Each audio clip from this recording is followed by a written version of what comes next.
कर है आयशा जट नामी, वो तो बहुत से इल्जामात लगा रही है रजब भट्ट के कज़न पे। सलमान के साथ ताल्लुक था, ये मुझे एक जगह पे लेके गया, वहाँ पे जाके इसने मुझे कोई चाय या ड्रिंक में कुछ पिला दिया। ये जानबूझ के ब्लैकमेलिंग है। हमारे पास बड़ी वीडियोस प्रूफ है जिसका इसका ताल्लुक और लोगों के साथ है। मैं अभी भी बताना नहीं चाह रहा कि हम भी क्या क्या कर सकते हैं या करेंगे। मैं भी ये कहूँगा कि वो बीबी को भी अकल के नाखून लेने चाहिए, होश के नाखून लेने चाहिए। इसका हल यही है कि आराम से बैठ के हम बात करते हैं। जो हल है, बीबी जो चाहती है मैं सीधी बात करे, सीधी बात रखे कि ये चाह रही हूँ। अगर आप कहें कि जनाब हमारे साथ रिलेशनशिप और वैसे ही कंटिन्यू करें, ऐसे नहीं होता। शरीफ घरों में नहीं हो रहा होता। बहरहाल ऐसे। अस्सलाम वालेकुम नाजरीन, मैं हूं आपका मेज़बान उमर बलोच और आप देख रहे हैं टीवी टुडे। नाजरीन, आजकल बहुत सी जो वीडियोस हैं वो सोशल मीडिया पे गर्दिश कर रही हैं। आयशा जट नामी टिकटॉकर जो कि ये क्लेम कर रही है रजब भट्ट का कज़न सलमान हैदर इसने मेरे साथ ज़्यादती की है और ये मेरा मिसयूज़ करता गया, शादी का झांसा मुझे दिया और मुझे इस्तेमाल करता गया। एक एडवोकेट है मियां बिलाल साहब, उनके पास पहुंची और काफ़ी वीडियोस जो है वो सोशल मीडिया पे इस टाइम वायरल है और वो इल्ज़ामात की भरमार कर रही है और वो हर चीज़ वो क्लेम कर रही है कि मेरे साथ ज़्यादती हुई, मैं एक मजलूम औरत हूँ, मेरे पास सारे एविडेंसीज हैं, मेरे पास वीडियोज़ हैं, मेरे पास सब कुछ मौजूद है। एडवोकेट जुनैद साहब हमारे साथ मौजूद है जो कि इस केस को हैंडल कर रहे हैं सलमान हैदर की तरफ से। इनसे बात करके जानेंगे सारा ये मामला। अस्सलाम वालेकुम जी वालेकुम सलाम भाई, कैसे हैं? अल्हम्दुलिल्लाह। जुनैद भाई, जो टिकटॉकर है आयशा जट नामी, वो तो बहुत से इल्जामात लगा रही है रजब भट्ट के कज़न पे। कपल वीडियोस बना रहे होते हैं। इसी तरह सलमान का इस बीबी के साथ ताल्लुक बना, कपल वीडियोस शूट होती थी, जिसे अदाकारी वीडियो कह लें, एक्टिंग वाली वीडियोस कह लें। उसमें रोमांस भी होता था, उसमें सैड वाली वीडियो भी होती थी। तो वो जो वीडियोस है ना, वो बीबी वो दिखा रही है जो अदाकारी के लिए बनी, उसे गलत रंग देकर वो पेश कर रही है। ताल्लुकात बने, अच्छे ताल्लुकात बनते हैं। अब अगर जिस तरह की ये बात करी, इस तरह तो जितने भी टिकटॉकर्स हैं ये सोशल मीडिया पे हैं, उनके सबके भी स्कैंडल होने चाहिए। लेकिन वो दोस्ती होती है, अच्छे वाली दोस्ती होती है।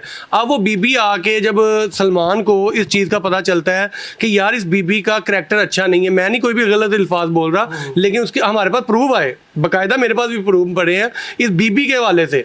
जब उसे ये पता चलता है तो वो कहता है यार मेरा तो इसके साथ अच्छा ताल्लुक था, दोस्ती वाला ताल्लुक था, तो भाई मैं इस ऐसी औरत से अवॉइड करूं। हर गैरतमंद बंदा अवॉइड ही करेगा अगर उससे पता चल जाएगा। उसने इससे स्टेप बैक किया। जब वो स्टेप बैक हुई, ये लड़की भी उसके साथ इसलिए थी ड्यू टू रजब भट्ट कि ये रजब भट्ट का कज़न है, मुझे भी फेम मिलेगी, मैं भी मशहूर। और इसे जानता भी वाकई रजब भट्ट की वजह से है। सलमान को जानती थी। सलमान को कैसे जानते हैं? रजब भट्ट की वजह से जानते हैं। इसलिए ये फेम सीकर ही है।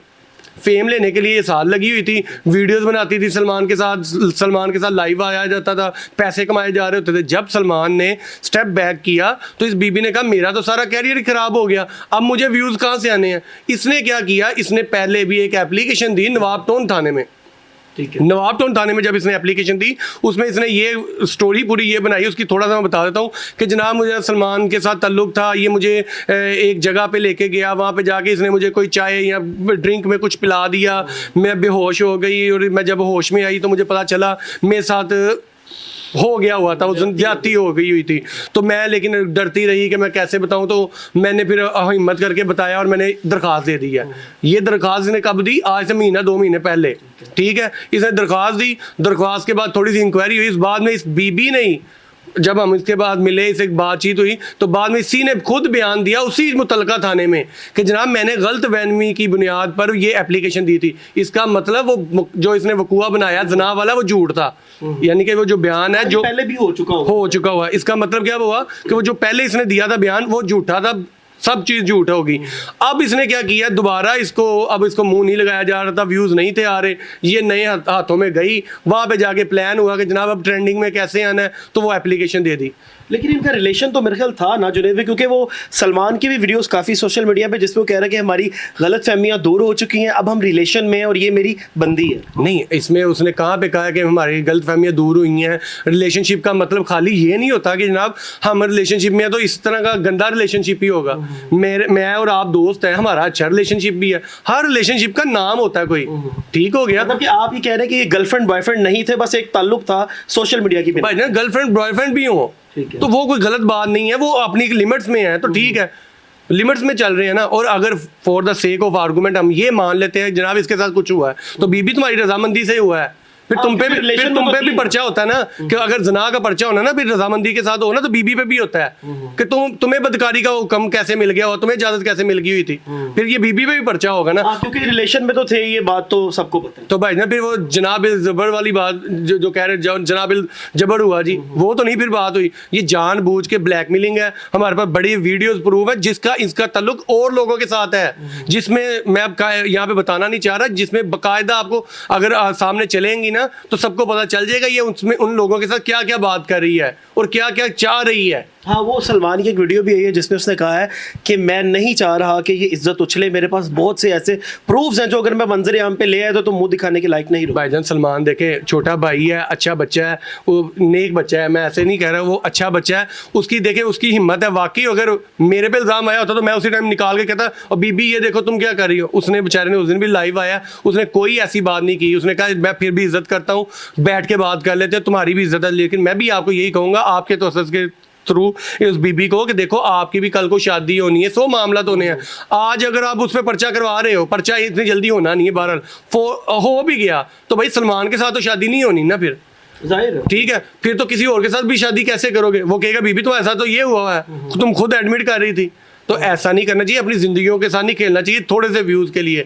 ये सारे व्यूज इधर ही रह जाने, आगे जिंदगी ज्यादा चलनी होती है। तो ब्लैकमेलिंग बंद करें, हमारे पास बड़े रास्ते हैं। मैं अभी भी बताना नहीं चाह रहा कि हम भी क्या क्या कर सकते हैं या करेंगे। मैं भी ये कहूंगा कि वो बीबी को भी अकल के नाखून लेने चाहिए, होश के नाखून लेने चाहिए। वो बैठ के बात करें इसे अच्छे तरीके से, जो इजीली पीसफुली अगर काम हो सकता है तो उसका हल हमें निकालना चाहिए। तो उनके एडवोकेट कह रहे हैं कि मैं आपको जो है वो 2 दिन का या 1 दिन का गालबन उन्होंने टाइम दिया कि इसमें आप बैठ के सब कुछ सॉर्ट आउट करें, अदरवाइज आप पे 376 का पर्चा दे देना। जनाब वो वकील साहब मोहतरम है हमारे लिए, लेकिन वकील साहब के कहने पे तो नहीं पर्चा हो जाना ना। दोनों को सुनना जाना होता है, सारे मामला देखे जाने हैं। हमारे साथ जो जो इस बीबी ने किया हुआ है हमारे पास प्रूफ है, हम भी पर्चे नहीं करवा सकते जो हमारी इजाजत के बगैर इसने वीडियोस हमारी अपलोड कर दी हैं। ये पीका जो अब एक्ट आया है, पीका क्या है? किसी की प्राइवेसी लीक नहीं कर सकते। तो इसने कितनी दफा की, हमने एप्लीकेशन दी, हम क्या नहीं दे सकते एप्लीकेशन? क्या अदारे सिर्फ बीबी का ही सुनेंगे? अदारे सबकी सुनते हैं, अदारे मोहतरम है, अदारे सबकी बात सुनेंगे। अगर बीबी को एक दर पे जाएगी, हमारे पास 4 दर होंगे। अगर बीबी के पास एक जगह दरवाजा नॉक करेगी, हम 4 जगह पे करेंगे। इंसाफ की जीत होनी है भाई। जुनैद भाई, इसका हल के एट द एंड इसका क्या मामला निकलेगा? इसका हल यही है कि आराम से बैठ के हम बात करते हैं। जो हल है, बीबी जो चाहती है मैं सीधी बात करे, सीधी बात रखे कि ये चाह रही हूँ। अगर आप कहें कि जनाब हमारे साथ रिलेशनशिप और वैसे ही कंटिन्यू करें, ऐसे नहीं होता, शरीफ घरों में नहीं हो रहा होता बहरहाल ऐसे। तो इसका हल यही है कि होश के नाखून ले और दूसरों की उंगलियों पे ना लगे। ठीक है नाज़रीन, ये सारी जो है वो अपडेट्स थी कि इस केस का जो है वो जो भी मामला है, अब जाहिर सी बात है अगर तो बैठ के सॉर्ट आउट करते हैं तो ये केस खत्म हो सकता है। लेकिन अगर आगे बढ़ेंगे तो कानूनी मामलात भी हैं, कानून अपना रास्ता इख्तियार करेगा। ये भी कानूनी जो है वो मामलात कर सकते हैं, और वो बीबी जो आशा टिकटॉकर हैं वो भी कानूनी मामला कर रहे हैं। आगे देखना ये है कि क्या इनकी बैठ के सुलह होती है या कानूनी तरीके से ही आगे बढ़ते हैं। अपने मेज़बान को दीजिए इजाज़त। अल्लाह निगहबान।